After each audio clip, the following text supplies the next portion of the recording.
Hyvää iltaa täältä liikennevartista. Meillä on Suomessa 3,7 miljoonaa kuljettajaa. Ja siinä on tietysti monia ajokorttiluokkia, mutta oikeastaan pelkästään henkilöautokortteja on voimassa noin 3,7 miljoonaa kappaletta tällä hetkellä. Eli se on suuri määrä kuljettajia. Nyt esittelemme illan kuljettajan Arskan. Ja Arskalla on tosiaan hyvin vanha ajokokemus, 20 vuotta. Ja Arska on luonnollisesti omasta mielestään huippukuljettaja, niin kuin hyvin moni meistä varmasti itsensä asemoi. Ja nyt katsomme vähän tätä Arskan liikennekäyttäytymistä. Arska on tehnyt lujan päätöksen, että ylinopeutta ei käytetä koskaan missään tilanteessa. Eli Arska noudattaa hyvin säntillisesti nopeusrajoitusta ja hyvä niin. Ja nyt me vähän tarkastellaan tilannetta suojatien lähestymisen näkökulmasta. Ja me piirrämme tähän nyt Taivalkosken toriin. Eli vähän niin kuin variksen perspektiivistä nyt katsomme tätä tilannetta. S-Marketti tulisi tähän. Tuossa on meidän huonekalu ja väri. Erittäin hyvä kauppaliike. Täällä on aitovaate. Ei tarvitse sukkia, parsia eikä kinttaita paikata kun kävellä ovesta sisään, niin sieltä löytyy. Tässä on suojatie. Ja otetaan lähtöoletukseksi se, että on talvikeli. Ja tässähän on tyypillisesti pysäköityjä autoja. Näin. Ja nyt kun täältä Posiontieltä käännytään tähän Taivalkosken torille, niin täällähän on liikennemerkki 40 aluerajoitus. Ja nyt Arska on liikkeellä tällä Pemarilla.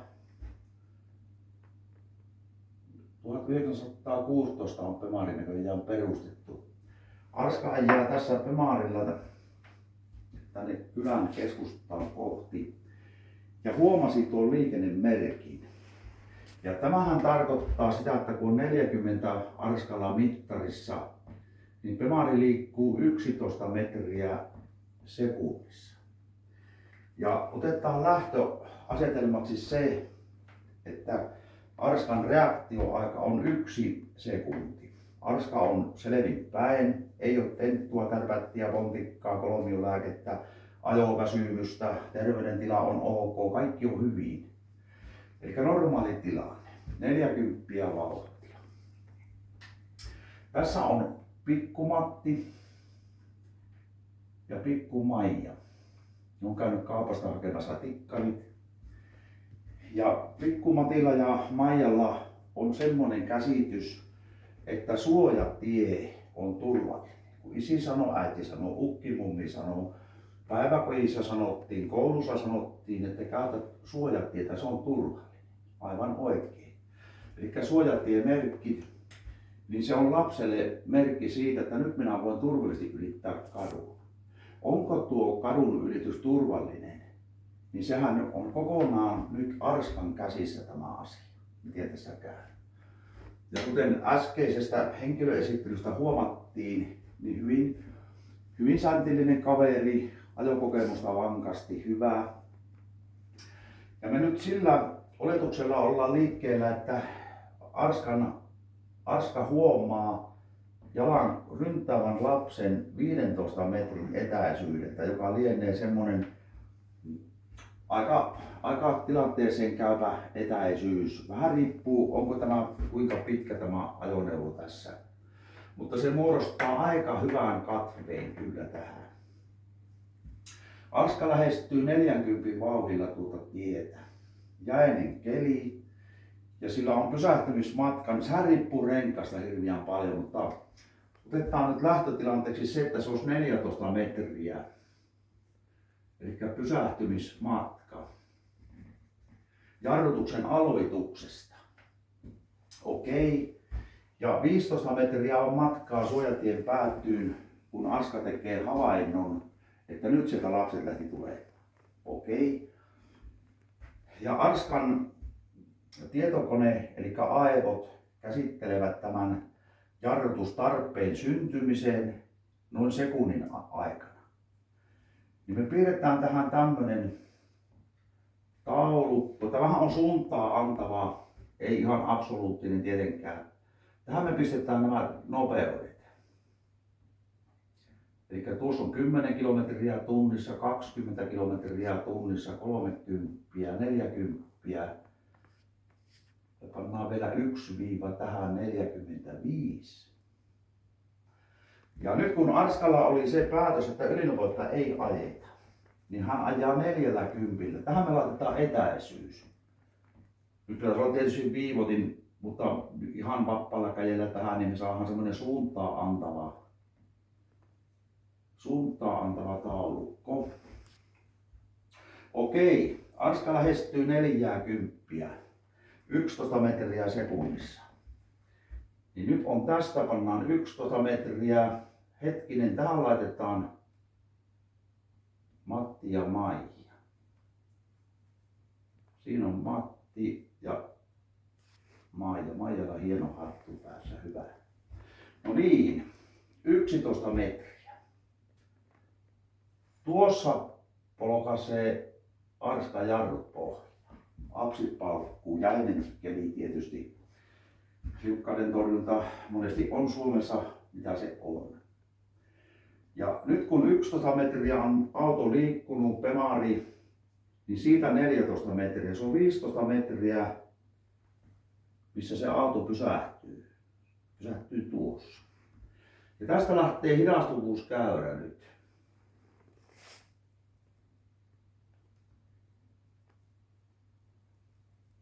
Niin me huomataan, että nyt kun tämä Arska noudatti nopeusrajoitusta 40, niin se ei saanut pysähtymään tätä autoa, vaan se törmäsi näihin lapsiin pikkusen vajalla lähes 30. Pyöristetään pikkusen sitä. 30 vauhdilla ja noudatti rajoitusta. No sitten otetaan uusiksi tämä tilanne. Täältä tulee Pena. Pena ajaa Mersulla. Mersu on perustettu 1886. Ei kun se on se ensimmäinen firma. Se toinen varsinainen Mercedes-Benz perustettiin 1920, kun 100-vuotias. Hyvä. 100-vuotiaalla Mersulla tulee nyt Pena. Seuraavassa videossa taas Arska ja Pena seikkailevat, mutta se on taas oman videon vuoro se. Okei. Pena tuli 30 vauhdilla. Ja nyt Penalla pelasi havaintojen teko, eli hänellä oli tämmöinen hyvin laaja keila havaintojen teko kaukana auton etupuolella. Se huomasi tämän liikennemerkin. Ja Pena ymmärsi sen, että mitä tämä liikennemerkki niin kuin oikeasti tarkoittaa. Kaikkihan me ymmärrämme sen, että pieni lapsikin tietää, että se tarkoittaa suojatietä. Mutta Pena ymmärtää sen, että tämän merkin takkaa tulevat tienkäyttäjät, niin kukaan ei mittaa sääntötuntemusta. Päissään ajaminen on kiellettyä, päissään käveleminen ei ole kiellettyä Suomessa toistaiseksi. Tämä varsinkin kaupunkien keskustossa viikonloppuisin on hyvä ottaa huomioon. No niin, 30. Ja nyt tässä on tämän Penan pysähtymiskäyrä, eli se menee sekunnin aikana, V on S jaettuna teillä, miten se meni se kaava, mutta se on jotakin 8-9 metriä, ei ole niin tarkkaa nyt. Tästä lähtee nyt hidastumiskäyrä liikkeelle. 30 vauhdista suojatien päädyssä on auton vauhti 5 kilometriä tunnissa. Pienempi kuin kävelyvauhti. Eli sehän pysähtyy seuraavan 20-30 sentin matkalle. Niin nyt nämä lapset säästy, ehkä pikkusen säikähtivät, suhisi vähän ja paukku apsit siinä tietenkin, mutta se, että mikä on tämän asian pihvi, niin näin pienellä nopeuden alentamisella törmäysnopeus tippuu noin paljon. Nyt me tarvitaan tähän kolmas kuljettaja. Mulla on vielä vähän, ei vielä valmiita nämä autot, mutta otetaan tuosta lainaan. Nyt ei ole merkillä ja väliä mikä Toyotalla mikä vaan, samahan tuo. Tällä kaverilla on pikkusen kiire parturiin, tai niin nyt onkaan harrastuksiin kiire. Ja hän miettii, että 45, se ei ole suuri ylinopeus, mutta se on ylinopeus. Ja tämä kuljettaja herra X voi miettiä, että no onhan siinä 5 kilometriä liikaa, mutta poliisia vähentää 3, eli sanktion alaista jää 2 kilometriä tunnissa. Ei sitä tule mitään sanktioita. Ajetaan 45. Mutta sattuu olemaan pikkusen huonompi säkää. Täällä on tämmönen harakanvärinen transporteri sattuu olemaan tuolla aitovatteessa parkissa.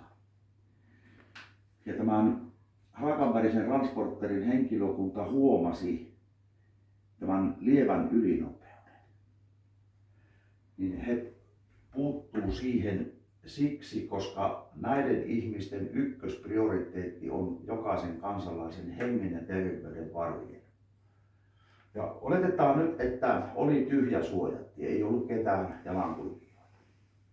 Niin jossakin osuuspankin parkkipaikalla sitten tämä herra X joutuu opiskelemaan tieliikennelakia täällä transporterissa ja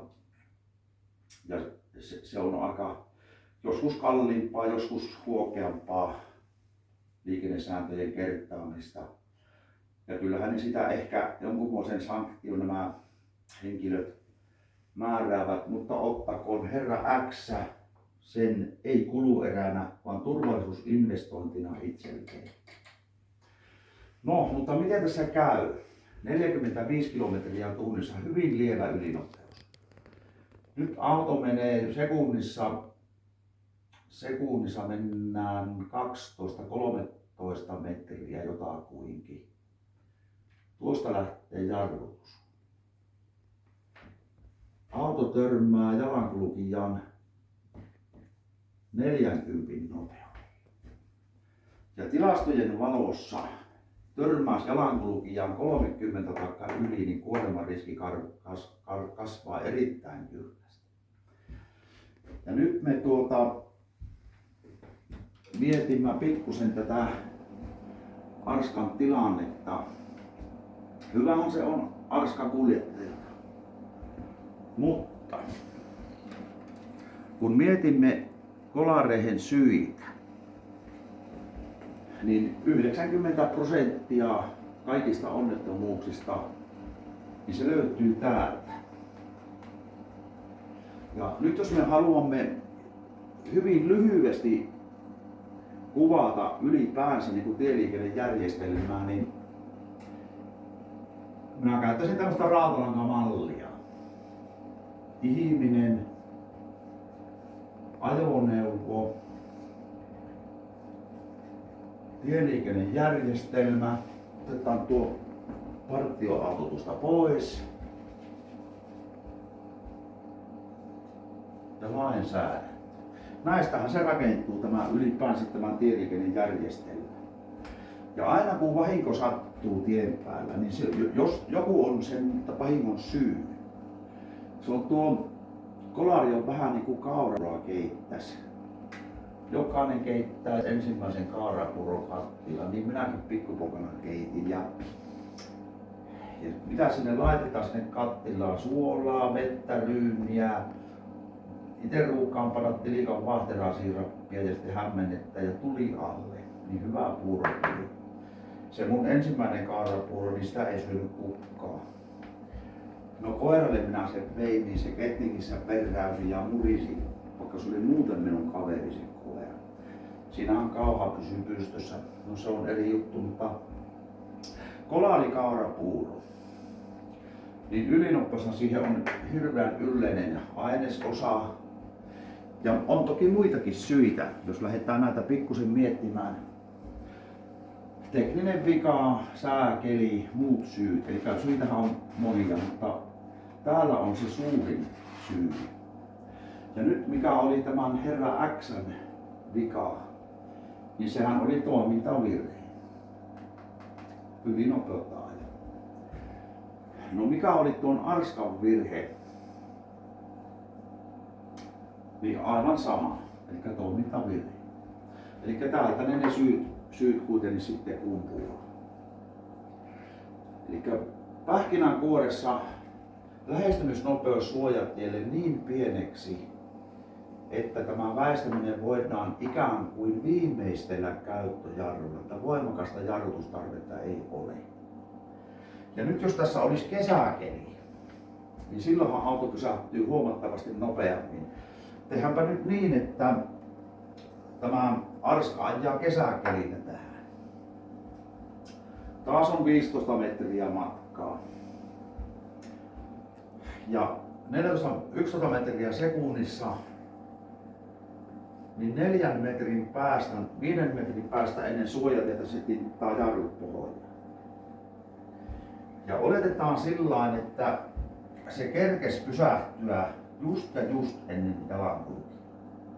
Mutta tälläkin ei jäänyt jalankulkijat alle. Ja muutetaan tilannetta sillain, että siinä olikin nyt semmonen varttuneempi rouva ja pappa tässä kauppakassi kummallakin. Ja ne on tässä asti jo menossa ne ihmiset. Mummo on vähän eellä ja pappa ja nyt vähän jälkeen. Ja kahvipaketti on ja korppupussi on toisessa kädessä totta kai. Mutta sai pysähtymään.